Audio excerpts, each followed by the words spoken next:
Hello बच्चों, class 10th के CBSE board के बच्चों ध्यान से क्वेश्चन को देखेंगे। देखिए यहाँ पे कह रहा है pair of linear equation 9x + 3y + 12 = 0, 8x + 6y + 24 = 0 have infinitely many solution. देखिए इनफाइनाइटली मैनी सॉल्यूशन का जो कंडीशन होता है वो होता है a1/a2 = b1/b2 = c1/c2। अब a1 a2 क्या है, देखिए यहीं से a1 हमारा 9 है, a2 हमारा 8 है, तो 9/8। तो b1 हमारा 3 है, b2 हमारा 6 है। देखिए 1/2 आ गया। ये पहले ही इक्वल नहीं आया, यानी ये तो गलत है, क्योंकि तीनों इक्वल आना चाहिए। आगे करने की जरूरत ही नहीं है क्योंकि ऑप्शनल क्वेश्चन है। अगला क्या कह रहा है, pair of linear equation a1x + b1y + c1 = 0 and a2x + b2y + c2 = 0 have infinite. ये सही है, यानी असर्शन तो रॉन्ग है, रीजन करेक्ट है। Assertion is false and reason is correct. चलिए अगले क्वेश्चन पे आते हैं। क्वेश्चन नंबर 20 क्या कह रहा है, if nth term of an AP is 7 - 4n। देखिए nth टर्म जो दिया है 7 - 4n है, then it's common difference. Common difference हम लोग कैसे निकालते हैं, फर्स्ट टर्म सेकेंड टर्म और फर्स्ट टर्म को माइनस करके, या थर्ड टर्म या सेकेंड टर्म को। तो पहले यहाँ फर्स्ट टर्म निकाल लिया जाए। a1 7 - 4 × 1 यानी कितना आ गया, 7 - 4 3 आ गया। a2 निकाल लिया जाए 7 - 4 × 2 यानी 7 4 2 जा 8 यानी -1। अब इन दोनों का डिफरेंस -1 - 3 -4 यानी कॉमन डिफरेंस तो सही है। अब फिर कह रहा है common difference of AP is given by DAN + 1 - AN। हाँ ठीक है, ये सही है, यानी both assertion and reason are correct. अब उसको क्लियर हो गया होगा। अब आगे बढ़ते हैं।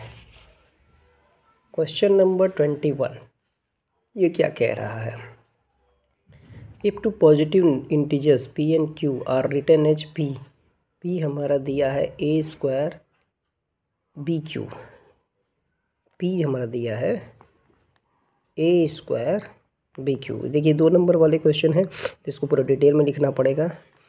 q दिया है हमारा aq_b, where a and b are prime numbers. Prime numbers मतलब उनका कोई कॉमन फैक्टर नहीं है।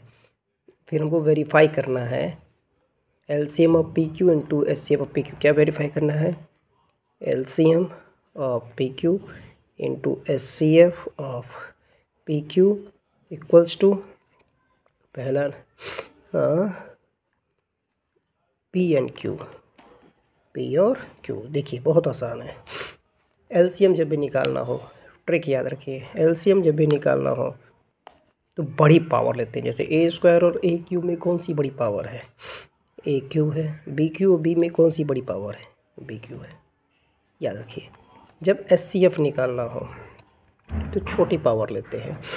देखिए a² और AQ में छोटी पावर a², BQ और B में छोटी पावर B। फिर वेरीफाई करना है LCM इंटू SCF। पहले LHS देखते हैं।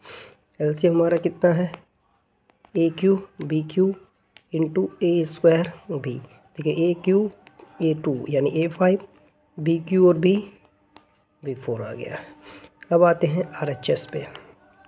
RHS हमारा P इंटू Q बोल रहा है। P हमारा कितना था, a² BQ इंटू AQ_B। तो a² AQ यानी A5, BQ B B4। देखिए दोनों सेम आ गया, यानी क्या हो गया, वेरीफाइड हो गया, वेरीफाइड हो गया, क्योंकि LHS और RHS इक्वल आ गया। ठीक, अगला क्वेश्चन देखते हैं।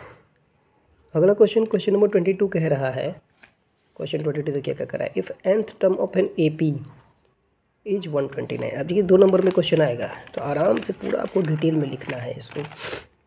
तो ढंग से कैसे लिखेंगे बोर्ड्स में ताकि आपको पूरा नंबर मिला है। कह रहा है if the nth term of AP is -1 4 9 14 is 29। तो पहले इसको लिखिए, 22 है ना, पहले लिखिए A कितना है -1, D कितना है 4 - -1 4 - -1 यानी 4 + 1 5 आ गया। AN कितना है 129। तुरंत फॉर्मूला लगाइए यहाँ पे, nth term equal to AN equal to A + n - 1 d nth term यानी 129 हो गया। ए हमारा -1 दिया ही है, एन आपको निकालना है, डी हमारा 5 आ गया। पहले -1 इधर आएगा तो 130 हो जाएगा, इक्वल टू n-1 इंटू 5 इधर ला के डिवाइड कर दीजिए। 130/5 इक्वल टू n-1 यानी ये 26 प्लस 1 इक्वल टू n, यानी n की वैल्यू कितनी आ गई, ये 27। ये आपका आंसर आ गया।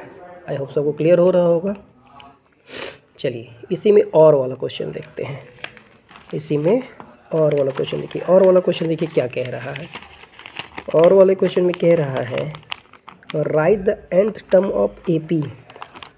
देखिए ये कंफ्यूज करने के लिए इस टाइप के क्वेश्चन होते हैं। तो पहले ए लिखिए, ए आपका कितना है 1/m, डी निकालना है तो इसमें से इसको माइनस करते हैं, तो 1 + m/m माइनस 1/m। अब इसको अलग अलग तोड़ दीजिए, 1/m plus m/m minus 1/m, ये कट गया यानी आ गया 1। ठीक, ऐसे भी कर सकते हैं, एलसीएम लेके डायरेक्ट भी कर सकते हैं। यानी आपका, यानी ऐसे भी कर सकते हैं, m ले लिए तो 1 + m माइनस 1, 1 कट गया, m/m 1 आ गया, यानी डी आपका 1 आ गया, ए आपका आ गया। अब इसका nth टर्म पूछा है। nth टर्म का फॉर्मूला क्या होता है, a + n-1 डी। ठीक, तो n को तो कहीं स्पेसिफाई किया नहीं है तो उसी तरह से रख दिया जाए। ए हमारा कितना था 1/m प्लस n-1, डी हमारा कितना आया था, डी हमारा कितना आया था 1। ठीक है, रहने दीजिए, 1/m प्लस n-1 यानी n प्लस, आप चाहें तो इसको 1 - m/m भी लिख सकते हैं, या एलसीएम ले लीजिए तो mn + 1 - m/m, ये भी आप लिख सकते हैं। अगली वीडियो में आगे क्वेश्चंस के साथ मिलेंगे। Thank you.